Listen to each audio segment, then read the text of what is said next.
¿En serio? ¿Es en serio? O sea, ese final y después ponen Father and Son de Cat Stevens. O sea, definitivamente me querían hacer llorar, ¿verdad?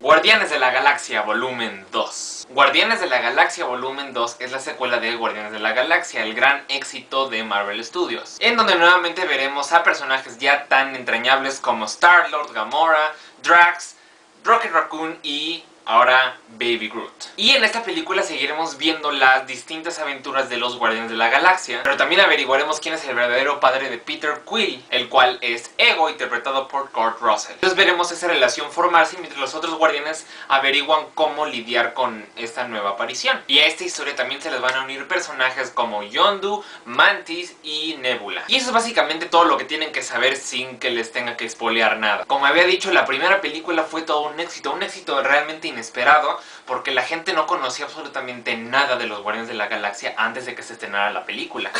Una película en donde los personajes principales son un árbol que habla y un mapache. Entonces sí, la primera película tuvo muchos obstáculos que pasar antes de que obtuviera el éxito que tuvo, pero afortunadamente los pudo pasar. Entonces esta segunda parte tenía la ventaja de que ya conocíamos a los personajes, ya estábamos familiarizados con ellos, entonces ya tenían esa como libertad de poder hacer lo que quisieran.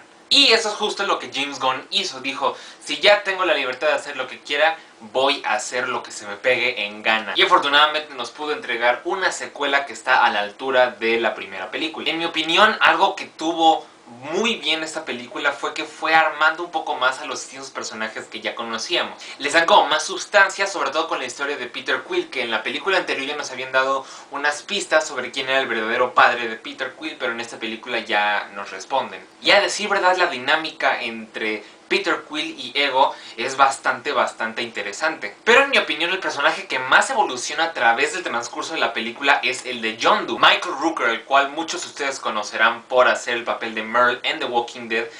Es Yondu y en la primera película tuvo también un papel importante, pero se veía más como un antagonista secundario más que como un personaje principal. Pero en esta película se une al equipo de los Guardianes y tiene una transformación sumamente importante que al final de la película te hace ver como wow, Yondu de verdad era un personaje que, o sea, que de verdad importaba dentro del peso de la película. Y entonces sí me dio muchísimo gusto ver que un personaje que era tan poco importante en la primera película evolucionar tanto al final de esta. Y bueno, obviamente uno de los personajes que más se roba la película es el de Bebé Groot. Digo, desde que lo vimos por primera vez en la mercadotecnia y en los avances de esta película sabíamos que iba a ser una cosa extremadamente tierna, pero también tenía el miedo de que a lo mejor lo fueran como a sobreexplotar en la película y que te terminaras hartando de él, como pasó con ciertas criaturas amarillas que terminaron teniendo su propia película. Pero no, afortunadamente lo saben usar bien en ciertos momentos específicos. Sí aparece durante casi toda la película, pero no te terminas hartando de él y sí, definitivamente es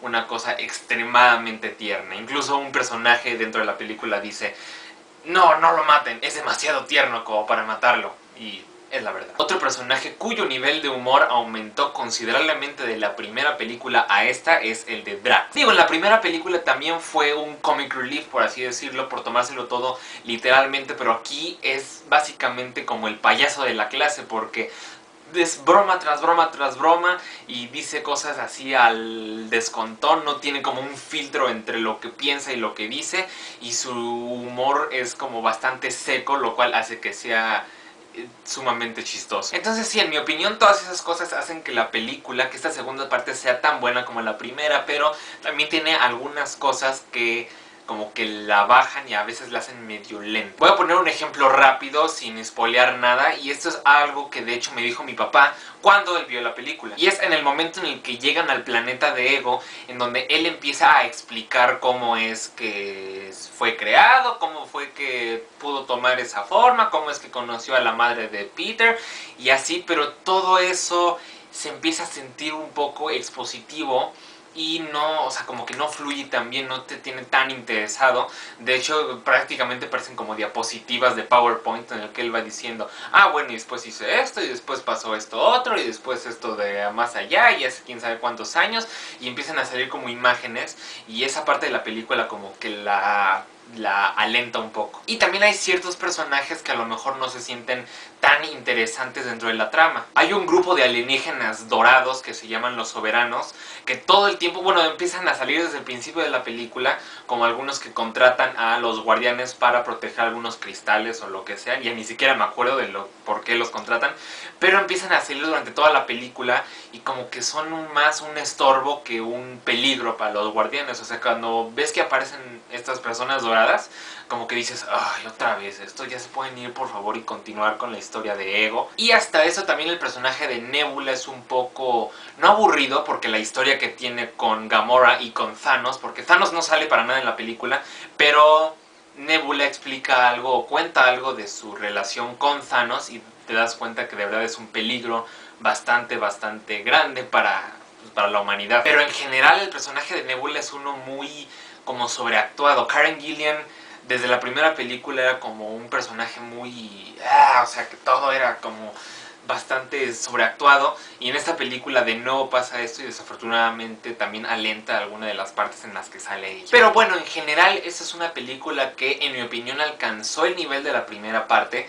O sea, es una secuela de verdad digna de ser llamada una secuela como tal. Las actuaciones de los 5 guardianes principales, ya sea Chris Pratt como Star-Lord, Zoe Saldana como Gamora, Bradley Cooper como Rocket Raccoon, Vin Diesel como Baby Groot, a pesar de que es un bebé y que tiene una voz aguda, sigue siendo la voz de Vin Diesel, y Dave Bautista como Drax. Son simplemente fascinantes y de verdad ya no puedo esperar más a verlos interactuar con el resto de los Vengadores en la siguiente película de Los Vengadores, la de Infinity War.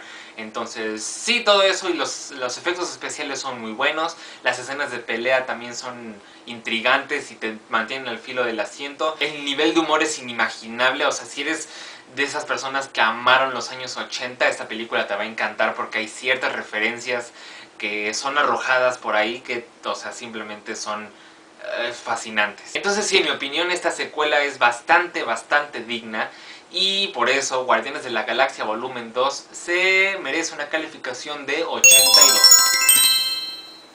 Y bueno, obviamente está siendo una película de Marvel, tengo que avisarles que se tienen que quedar hasta el final de los créditos. Digo, ya es como innecesario hasta cierto punto avisar que va a haber una escena después de los créditos en las películas de Marvel, pero la diferencia con esta película es que tiene 5 escenas después de los créditos, entonces para nada tienen que levantarse de su asiento hasta que las luces del auditorio se prendan otra vez, porque si no se van a perder de algunas bastantes interesantes escenas, incluyendo un cameo de Stan Lee que en mi opinión es el mejor que ha habido en todas las películas de Marvel, incluidas las de Fox y las de Sony y todas. O sea, este es en mi opinión el mejor cameo que ha tenido Stan Lee, porque...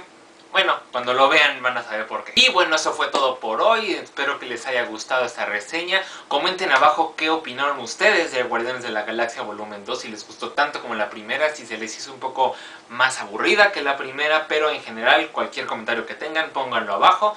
Denle like al video, compártanlo con todos sus amigos. Vayan al cine, y esto es Order Reviews. Let's